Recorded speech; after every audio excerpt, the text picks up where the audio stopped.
Hi everybody, this is Dennis. I'm bringing you the full review of A Haunted Girl. This is issue number 1.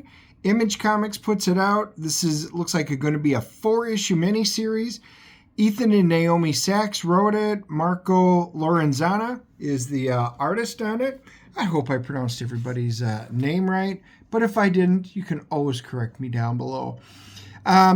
This one starts off in Japan, and 15 years ago, and it's very interesting. You know, it's a little spooky. They do a translation. Something happens, and anyway, we will find out she becomes a Japanese American citizen, and she's having, nightmares, and things come up. This gives us a chance to check out some of the artwork and stuff like that in a little more detail.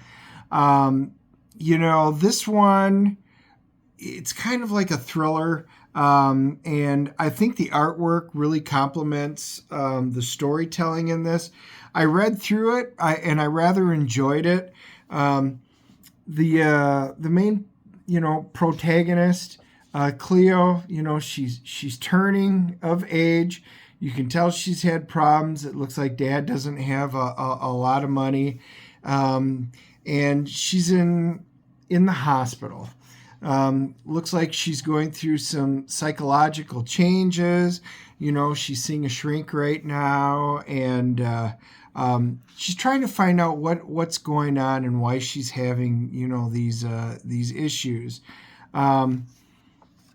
Anyway, we get her friend. Obviously, she comes back. It looks like it's probably like her girlfriend from when she was younger growing up. She's just not in a good place, even though school has started back up. And you can see, I do love, this is the kind of stuff I love with panels.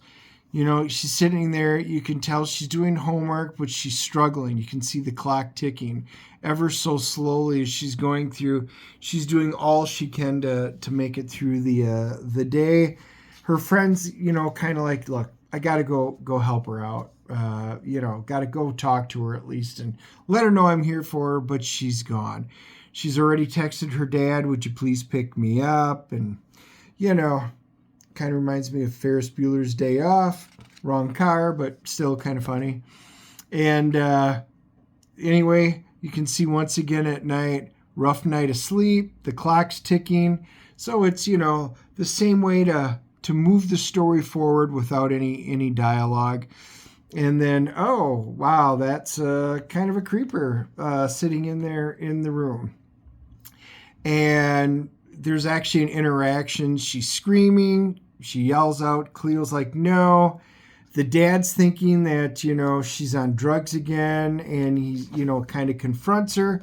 And he's like, don't make me, come in there. And then, she goes quiet. So he gets really worried and smashes down the door. And she escapes. And, lo and behold, looks like she's going to commit suicide. They do this, and are you feeling sorry for yourself? And all of a sudden something comes up. Now, I don't want to spoil the end to this because I think it's a really interesting story. And I really think you guys might want to pick this one up. They always put their ads in some of the alternative covers. I had almost picked up this one. It's the Walking Dead homage, and I really did like that one, so I almost picked it up. But on a new book like this, I just decided to go. I love the actual cover on this one, and it's just great. Guys, I'm just going to say overall, I think this is it's a dark topic, but it's a fun story in terms of how you get wrapped into her life. And then as she starts hearing these voices and seeing these things, it's happened down the linear. So something's going to be coming, and it looks like she's going to be the protagonist to maybe save the world. I don't know, kind of like Heroes, save the cheerleader, save the world. We'll see what but she's got a real dark side to it. So can she stay alive? What's going on? How does this happen? There's a lot of interesting points that are intriguing in this. So I'm giving this one an 8.0. I think its job is to get you to want to go pick up issue number 2. It's not so much a self-contained story, but it does make me want to go grab issue number 2 because I need more information. And it did a good job of making me want to.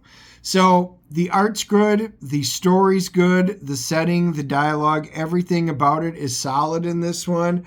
So to both Ethan and Naomi, I think you wrote a real nice piece. And Marco, I think the artwork looks great. So 8.0, guys.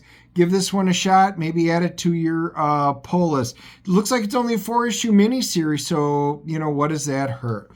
So with that being said, make sure you guys smash the like and subscribe button. And do check out my quick flips. You might have come here from my quick flip of a haunted girl. Also, I do full reviews of a bunch of the comics. So give a check out for those. Andy and I do movie reviews. We are going to see Dumb Money tonight, so tomorrow we'll be putting out the Dumb Money review. And then, we also do unboxings, book and record playthroughs. Not to mention, on Wednesdays we do a live stream where we bring on a lot of times comic book creators, and we discuss not only projects they're on, but things going on in the comic industry. You guys get a chance to interact with us and the creators, and it's always a great time. So I look forward to seeing you. We've only got a couple of days live on our Kor-Drath The Reckoning. I'll leave the links down below. Go check it out. The Dungeons and Dragons module that we got for it. I'll just kind of slide it in quick. Did show up, so you guys can go take a look at that. Everything will be linked down below, and we will talk to you all on the next one.